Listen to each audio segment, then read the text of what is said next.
Magandang araw mga kababayan, magandang araw sa ating lahat. Kasama niyo po ngayon si Ka Eric sa isa na namang episode ng ating Balita at Talakayan.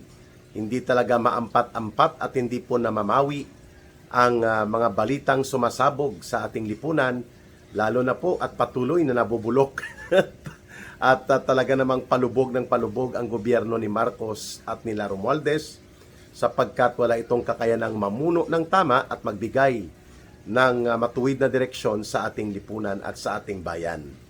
Kaya naman po itong krisis na ito ngayon ay patuloy lamang na lumalala, lumulubha at walang katapusan ang pagsunod-sunod ng mga mabibigat na mga paghamon sa ating bayan. For example po, aabot na sa 110 pesos to 115 pesos ang kada litro na presyo ng diesel na ginagamit po ito ng mga pampublikong transportasyon at ng mga planta ng kuryente.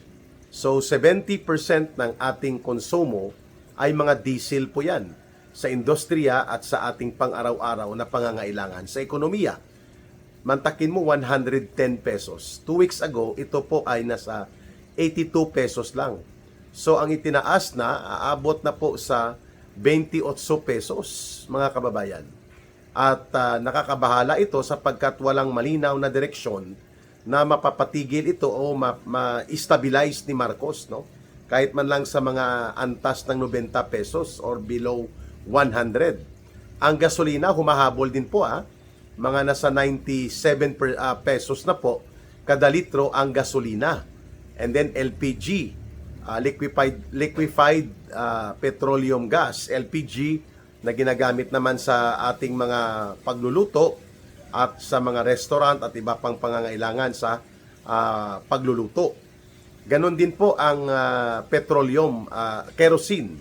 Walang humpay po at ang epekto nito, tuloy-tuloy po na maapektuhan ang presyo ng kuryente, presyo ng tubig, na gumagamit din po ng mga kuryente, pati na po ang presyo ng pagkain at mga serbisyo. Subalit, ang sabi ni Marcos, normal lang daw ito. Normal Normal dahil may krisis daw sa Middle East at sabi ng kanyang lukaret, no, parang lukaret na kanyang tagapagtahol na si Claire Castro, hindi naman daw dapat isisi kay Marcos Jr. ang krisis na ito sapagkat nanggaling ito sa Iran at konflikto nito sa Estados Unidos at sa Israel. Hindi siya sinisisi dahil sa konflikto ng Iran at ng Israel at ng bansang Amerika. Sinisisi ng taong bayan si Marcos dahil hindi niya alam pamunuan ng gobyerno. Saan dadalhin, anong gagawin, paano mag-survive ang ating buong bansa. Diyan siya sinisisi sapagkat wala siyang contingency plan kung paano niya matutulungan na makakalabas po doon sa Middle East at hindi maiipit ang ating mga kababayan at sakaling bumalik sila ng Pilipinas, paano po ang kanilang kabuhayan? Paano po sila mag-survive sa kanilang pamilya? Paano po ang ekonomiya natin? Dahil almost 2 million ng ating mga manggagawang Pilipino na nasa abroad ay nagtatrabaho po sa Middle East. Diyan siya sinisisi sapagkat siya ang Pangulo ng bansa, iniatang ng mamamayang Pilipino sa kanyang balikat ang pamumuno, hindi niya alam at wala siyang matuwid at matinong direksyon kung paano umahon at mag-survive ang ating bansa sa krisis na ito. Diyan siya sinisisi. Hindi po sa kung bakit nagkaroon ng konflikto at sigalot ang Iran, ang Estados Unidos at ang Israel. Not because of that. Pangalawa, ito ngayon po ang pahayag ni Marcos Jr. Sa pamamagitan ng itong kulukoy na Assistant Secretary na si Alejandro, no? Si Michael Alejandro yatang pangalan nito, ng Department of Finance. Ibebenta na daw ng gobyerno ang mga assets nito like ang mile-long real property dyan na inoccupy ng Inquirer. Sa matagal na panahon hindi nagbayad ng rental nila at lease payment sa gobyerno by the hundreds of millions of pesos. Ang Makati Atrium na property na real estate at building at pati po itong FTI or portion ng FTI or Food Terminal Incorporated sa Taguig City. So mga kababayan, malinaw na hindi niya alam na hindi mo naman kailangang magbenta nito mga properties na ito ng gobyerno dahil pwede naman pong magkaroon ng pagpupulong na ang lahat ng mga kumpanya sa langis o sa sektor ng industriya ng petroleum ay magkaroon ng centralized importation directed and coordinated by the government. You don't have to pay out money for that, no? At ang gobyerno ang makikipag-negotiate ng supply line mula sa bansang Brunei o sa Saudi Arabia na kung saan ipapadaan at papaano makakaabot ang supply sa Pilipinas. Di po ba? O sa bansang Russia, pwede tayo makipag-usap dahil marami din po ang oil supply ng Russia. O bakit hindi natin ito ginagawa? Dahil hindi niya alam ang tamang direksyon. So you don't have to sell out yung mga assets and properties na ito. Kaya nga, nagtatanong ang taong bayan, mukhang kino-cover up lang nila itong kunwari may krisis tayo sa mga produktong petrolyo, sa supply at presyo, at kulang ang pundo ng gobyerno para magkaroon ng subsidy sa fuel and fare sa mga public transportation. Gagamitin nila ito kunwari para lang makapagkaroon ng pagkakataon na pagkakitaan ang ating mga assets and properties. The way na hindi na po nalalaman ngayon ng taong bayan, ano na po ang nangyari doon sa almost 500 billion pesos. Uulitin ko almost 500 billion pesos po ang pera na nailagak ng mga mamamayan mula sa pundo ng bayan para sa Maharlika Diskarte Fund ni Marcos at ni Romualdez.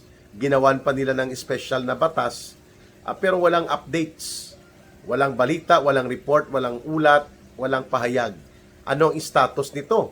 Kasi kung nakatenga at natutulog lang ang hundreds of billions of pesos, bakit ka pa magbebenta kung dito nang gagamitin natin para nang sa ganon ay pwede namang magkaroon tayo ng centralized intervention at hindi kailangang ibenta mga assets na pwede pang pagkakitaan ng gobyerno. That's number one. Baka pagkakitaan ito ng mga kurakot at mukhang gusto nila Marcos ito mga property na ito ay ma-dispatch sana, maitatabo nila na gamit na natin ang pera sa krisis, kaya wala na pero pinagkakitaan pala nila. Kagaya ngayon ng pag-question ng taong bayan, ano na ang kalagayan ng ating hundreds of billions of pesos mula po sa Land Bank of the Philippines, mula sa Development Bank of the Philippines, sa Central Bank at mga savings ng gobyerno, inilagak po dyan sa Maharlika Diskarte Fund. Walang updates. Kagaya ng pagbebenta ni Marcos noong 2024 ng gold reserve na umaabot po sa 25,000 kilograms ng mga gold reserve. At ang pera ay 129 billion pesos, hindi rin po may paliwanag saan ito ginamit. Sino nakabili nito? Paano ito naibenta? Wala namang krisis noon. Ibinayad ba ito sa utang? Sa mga utang panlabas o sa foreign debt? Wala.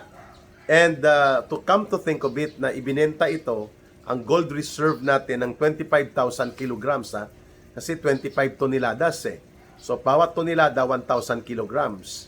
So, sa halaga po na barat, ang gold price ng pagbebenta nito ay nasa mga 2,200 pesos per gram. Mga kababayan, ang bentahan ng gold po umabot na sa 6,000 mahigit. So nalugi tayo ng almost 150 billion pesos. Kung inantay mo na sana ng ilang buwan, kay 3-4 na buwan lang. Kung talaga naman kailangan magbenta, mantakin mo we missed the opportunity to sell it at a higher price, losing 150 billion pesos, mga kababayan. Mantakin mo yan. Ang problema kung ang nakabili noon, mga grupo rin nila Marcos at Romualdez, and then silang nagbenta, di silang tumubo ng 150 billion pesos. Di po ba? Binili nila sa gobyerno 220 pesos per gram, ibinenta nila sa 6,000, tubong lugaw. Mga kababayan, 300% ang dinoble or itinaas ng presyo. Samantalang dapat kinita po yon. Naging income sana yon ng gobyerno natin kung matino at maayos, transparent at matuwid ang desisyon para sa pagbebenta ng gold reserve. Ito din po ang ating ikinababahala ngayon, mga kababayan. Sapagkat itong mga real property assets na ito, mga prime properties ito, mabibigat at matataas po ang presyo nito sa merkado. At ang problema, sino na naman ang makikinabang? Mukhang gagamitin lang po na maskara at dahilan ang krisis sa industriya ng langis at ang kaganapan ngayon na mayroon tayong kahirapan sa paghahanap ng supply at pag-stabilize ng supply at presyo ng mga produktong petrolyo. The reason, napapalusutin nila ang pagbebenta ng tatlong prime real properties, yung Makati Atrium, yung mile long building na malaki yan dyan, na inoccupy ng Inquirer at hindi nagbayad for the last 25 years sa gobyerno ng Pilipinas, at hindi man lang ito isinauli kung hindi pa namuwersa at pinanindigan ni Pangulong Duterte na pinakinabangan nila ito. And then yung FTI Food Terminal area ng property sa May Taguig. At alam natin na hindi yan makakasolusyon sa problema natin dahil mayroon pong pera eh. Ang excise taxes, pwede pong kausapin yan ang mga oil companies, ang mga oil players na ito, ipapatawag sila ng gobyerno at sasabihan sila na ganito ang price range, ganito ang supply line, ganito ang presyuhan, at huwag masyadong lumagpas dito, at yung mga buwis na kinokolekta nyo, i-centralize natin ito ngayon at gagamitin natin sa fuel subsidy at ganoon din sa fare hike subsidy para hindi tumaas ang pamasahe pero subsidized pa rin po ang income ng ating mga public transportation. Kakayanin naman po nagbigay nga sila ng 30 billion pesos para sa mga mayors sa projects daw sa Metro Manila. Alam natin ito ay pamimili ng loyalty at upang hindi mag-rally ang mga tao at hindi mahakot daw sa mga political activities related sa pagpanawagan na patalsikin si Marcos sa pagiging Pangulo. So, para mag-stabilize ang sitwasyon sa Metro Manila, mamumudmud ng 30 billion pesos para po dito sa mga mayor at local government units sa Metro Manila para walang manalakihang rally. Wow! Talaga lang ha? Okay lang kayo? Yan po ang ginagawa ngayon ni Marcos, panunuhol. Kaya naman sigurado tayo na itong sinasabi nilang pagbebentahan nitong tatlong prime real properties ng gobyerno, Mile Long, Makati Atrium, at itong food terminal, ang patutunguhan nito, tutubuan ito at panulusutan ng pondo ng mga magnanakaw sa gobyerno. Siyempre, sino makikinabang yan? Sila Marcos, sila Lisa Araneta, at sila Martin Tambaluslos. Sa kanila to diskarte nila to. Kunwari lang, tutugunan nilang krisis.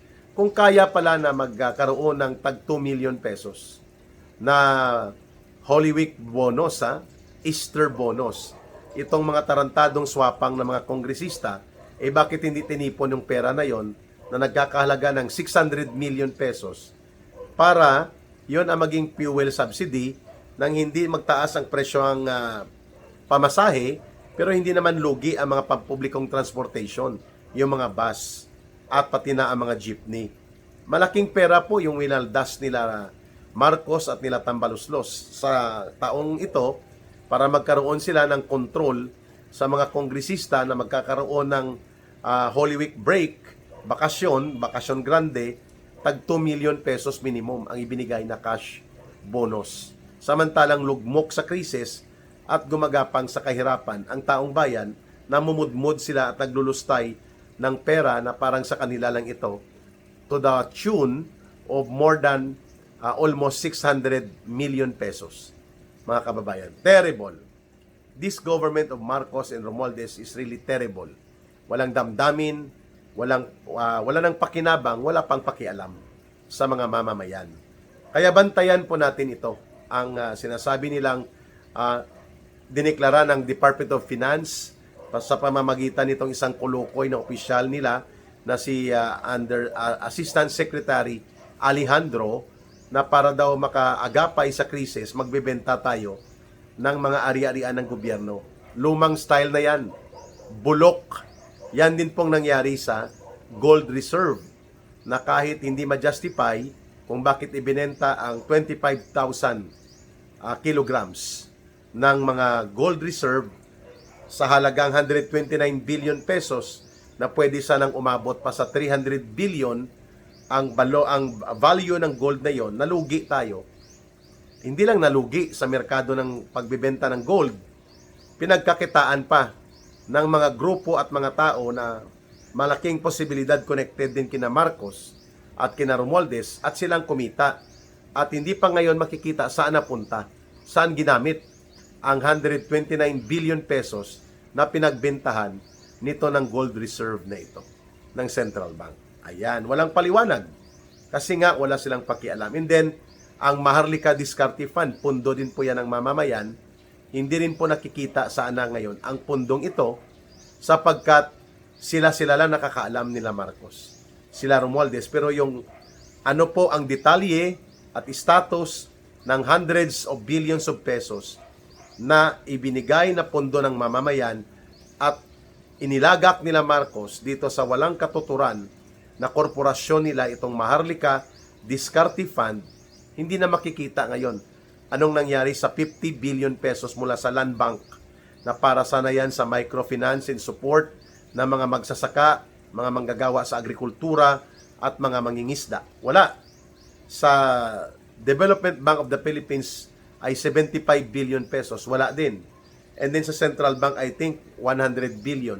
So mahigit kumulang po, tinitrace natin sa napunta ang between 300 billion pesos na pundo ng mamamayan dito sa Maharlika Diskarte Fund. And yet ngayon magbebenta pa sila ulit ng 3 real property na mga pagmamay-ari ng gobyerno at hindi natin maipasasantabi ang pagdududa na ito ay diskarte para mapalusot na mapagkakakitaan nila ang pagbebentahan nitong mile-long property dyan sa may, I think Makati pa rin yan, then Makati Atrium at itong Food Terminal Incorporated Real Property dyan sa may Taguig. Wow! Talaga namang walang katapusan na may krisis na nagninegosyo pa para pagkakitaan ang pundo at mga ari-arian ng mamamayan pero walang konkretong hakbang paano tugunan itong lumiliit at nagiging manipis na supply ng ating produktong petrolyo dahil sa mga krisis ngayon na nagaganap sa Middle East kung saan apektado pong supply, presyo at stability ng ating oil industry sa Pilipinas. Wala. At pati po ang buong economic impact nito, 60 pesos na po kahapon ang pesos at baka sa Monday kung magtuloy-tuloy po ang walang kasiguruhang direksyon ng paglala ng krisis ngayon sa Middle East at sa paglugmok ng ekonomiya natin, baka umabot sa 61 mahigit pesos, 61 pesos per $1. At ang epekto niyan mga kababayan, ang ating kabuhayan, ang ating presyo ng pagkain, ang ating binabayaran na utang na nagbabayad tayo in the form of dollar na equivalent, tataas po ng tataas. Kasi nangutang tayo noon sa rate na 58 pesos something, ngayon nagbabayad tayo sa 60 mahigit. Mantakin mo kung yan ay 1 billion, another additional of 2 billion pesos ang papaluwalin mo sa interest pa lang ng inutang mo, mga kababayan. Napakalaki po ng mga pera mawawala sa atin at ganun kalawak ang impact sa ekonomiya natin, kabuhayan at trabaho ng mamamayan at stability ng buong supply ng ating pagkain, ng ating serbisyo, ng transport line. And yet, ang sagot ni Marcos, well, let's wait and see and speculate pa lang natin yan na maglalala ito, baka mag-stabilize man. We cannot see kung saan ang hahantungan nito. Walang alam talaga. Empty shell, empty vessel, walang laman ng katuturan at katuwiran kung paano pamunuan ng tama ang gobyerno. Kaya mag-resign ka na at ibigay mo na sa karapat-dapat at may kakayanang mamuno. Tanggalin na rin pati ang mga buaya na mga aliporis mo sa gobyerno. That would be more decisive. Madaling gawin yon dahil yan ay constitutional option. Para ang bansa ay hindi tuluyang malugmok, kailangan natin ng bagong pamunuan. And Marcos Jr. must resign. And that is a constitutional option together with his own government so that a new government will take over under the constitutional line of succession. Hindi po sa karahasan, kundi sa kapayapaan at mapayapang pamamaraan. under the constitutional definition of succession of power. Mga kababayan, huwag nating kalimutan mag-like, mag-share, mag-promote at mag-campaign na lumawak ang viewers at mga subscribers at followers ng ating Ka Eric Celis YouTube channel at pati na sa ating videos na sinishare. Malaking tulong po ang inyong pagkampanya, pati po sa ating Ka Eric Jeff Celis Facebook account at ang aming programa. Kapartner ko po si Ma'am Lorraine doon sa Bigwas ng Agila. Mga kababayan, huwag nating kalimutan, mahalin po natin ang bansang Pilipinas. Walang ibang magmamahal nito, kundi tayo ring mga Pilipino. At sa nais na tumulong sa ating advocacy center, ang ating ginagamit po na support line and GCash line that you can send support sa pamamagitan po ng numero sa Bangon Sambayanan People's Movement 0916-308-7710. Uulitin ko po, 0916-308-7710. Rohilda Langging Celis po. Yan. So, mga kababayan,